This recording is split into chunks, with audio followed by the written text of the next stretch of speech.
Deep when thrombosis کا مطلب یہ ہے کہ آپ کے جو ٹانگوں کی یا بازوؤں کی ڈیپ وینیں ہیں، جو پٹھوں کے اندر وینیں ہیں، ان میں کلاٹ بن جانا یا خون کا جم جانا۔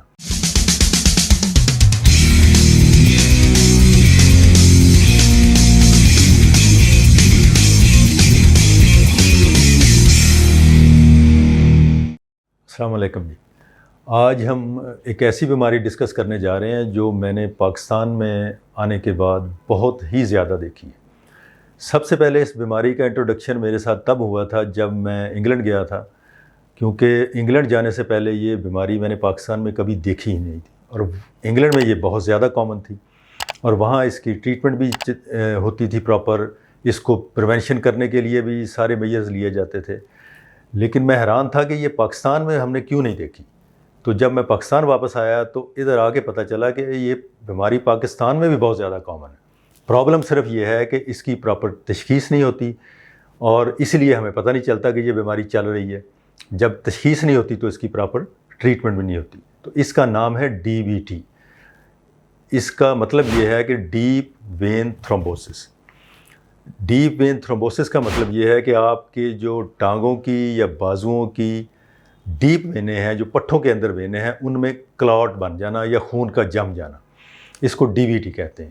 یہ آپ کی سوچ سے بھی زیادہ کامن بیماری ہے، اور یہ اتنی آسانی سے ہو سکتی ہے کہ آپ کوئی لمبا سفر کر لیں، یہ اس سے ہو سکتی ہے۔ اگر آپ کمپیوٹر کے آگے کو 8-10 گھنٹے بیٹھے رہیں، یہ تب ہو سکتی ہے۔ اگر آپ بیڈ پہ لیٹے رہیں 4-5 دن کسی بیماری کی وجہ سے، یا کسی فریکچر کی وجہ سے، یا کسی اور وجہ سے، اس میں ہو سکتی ہے۔ اور سب سے کامن چیز جو پریگننسی ہے، عورتوں میں یہ پریگننسی میں ایزیلی ہو سکتی ہے۔ کوئی آپ کا آپریشن ہوا ہے اور آپریشن میں آپ کو چلنے میں زیادہ دن لگ گئے ہیں، تو اس میں ہو سکتی ہے۔ تو یہ اتنی آسانی سے یہ بیماری ہوتی ہے کہ اس کے باوجود بھی تشخیص جو ہے وہ ہمارے معاشرے میں ممکن نہیں ہے، اور اس کی وجہ صرف اویئرنیس ہے۔ نہ زیادہ اس کی اویئرنیس عام پبلک کو ہے اور نہ ڈاکٹر حضرات کو ہے۔ تو اس کی جو گراس سی سمپٹمز ہیں وہ آپ کو پتہ ہونی چاہیے۔ اگر آپ کی ٹانگ میں یا بازو میں اچانک سویلنگ ہو جائے، اچانک سوج جائے، اور اس کی کوئی ایکسپلینیشن آپ کو سمجھ آئے، مثال کے طور پہ آپ کے چوٹ بھی نہیں لگی، آپ گرے بھی نہیں ہیں، کوئی چیز نے ڈسا بھی نہیں ہے، تو اچانک سویلنگ ہو گئی ہے جس کی کوئی سمجھ نہیں آ رہی کہ اس کی وجہ کیا ہے، تو زیادہ چانس یہی ہے کہ یہ ڈی وی ٹی ہوگا۔ اب اگر اس طرح کا مسئلہ ہو گیا ہے تو اس کے لیے آپ کو کرنا کیا چاہیے؟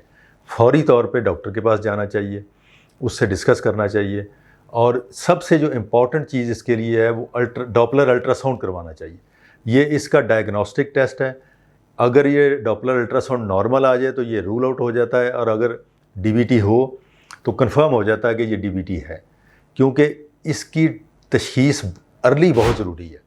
جتنی جلدی اس کی تشخیص ہوگی اتنی جلدی اس کی ٹریٹمنٹ شروع ہوگی، اور جتنی جلدی ٹریٹمنٹ شروع ہوگی اتنی ہی جلدی اس میں کیور آئے گی۔ زیادہ تر مریض جو ہیں وہ کیور اس لیے نہیں اس میں ہوتے کہ ان کی ٹریٹمنٹ ہی بہت لیٹ شروع ہوتی ہے۔ کچھ ٹریٹمنٹ 1 مہینے بعد شروع کرتے ہیں، کچھ اس سے بھی لیٹ شروع کرتے ہیں۔ اب اس میں آ جائیں کہ ڈائگنوسس کر لیا آپ نے، اس میں 2 بڑے حصے ہیں۔ ایک ڈی وی ٹی ہے جو ٹانگ کے صرف نیچے والے حصے میں ہوتا ہے، وہ مائنر ڈی وی ٹی ہوتا ہے۔ اس کی ٹریٹمنٹ میڈیسن سے ہوتی ہے، اور 2-3 مہینوں میں یہ کلیئر ہو سکتا ہے۔ جو ڈی وی ٹی آپ کی پیٹ کی وینوں تک چلا جاتا ہے یا پھیپھڑوں تک چلا جاتا ہے، تو اس کی ٹریٹمنٹ کافی لمبی ہوتی ہے، اور بعض اوقات اس کی ٹریٹمنٹ کے لیے سرجری بھی کرنی پڑ جاتی ہے، اور بعض اوقات دوسرے طریقے بھی اختیار کرنے پڑ جاتے ہیں۔ لیکن یہ ایک ٹریٹیبل بیماری ہے، اور اس کے لیے ضروری ہے کہ اس کی تشخیص پراپر ٹائم پہ ہونی چاہیے۔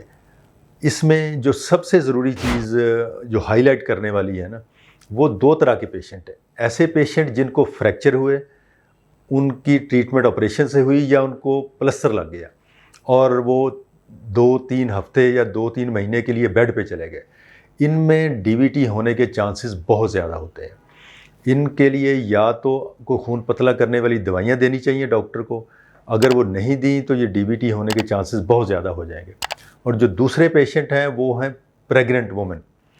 اگر کسی فیمیل کو پریگننسی کے دوران ایک دفعہ ڈی وی ٹی ہو گیا ہے، تو اب جب بھی دوبارہ